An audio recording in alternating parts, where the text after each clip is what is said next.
మాటలో చెప్పాలి అంటే పార్వతీదేవి పోలిక.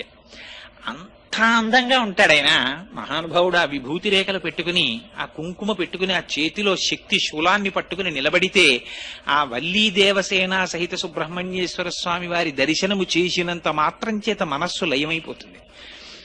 అయితే అనేకమైనటువంటి దేవతాంశములు జన్మించాయి. కానీ వీటికి లేనటువంటి చిత్రం అంతా సుబ్రహ్మణ్యేశ్వర స్వామి వారి అవతారం దగ్గర వచ్చింది. ఎందుచేత అంటే మీరు ఏ గ్రంథం తీసుకోండి, పవిత్ర గ్రంథం శ్రీమద్ రామాయణం తీసుకోండి, బాలకాండలో సుబ్రహ్మణ్యేశ్వర స్వామి వారి అవతారం చెప్తారు. భారతం తీసుకోండి, సుబ్రహ్మణ్యేశ్వర స్వామి వారి గురించి చెప్తారు. వామన పురాణం తీసుకోండి, సుబ్రహ్మణ్యేశ్వర స్వామి వారి గురించి చెప్తారు. స్కాంద పురాణం కేవలం సుబ్రహ్మణ్యేశ్వర స్వామి వారి పేరు మీద వచ్చింది. అది పురాణాలన్నింటిలోకి పెద్ద పురాణం. మీరు కుమార సంభవం, కాళిదాస కృతం, ఎవరైనా సుబ్రహ్మణ్యేశ్వర స్వామి వారి గురించి చెప్తారు. ఇంకా చిత్రం ఏమిటంటే అసలు శ్రీమద్ రామాయణాన్ని రచించినటువంటి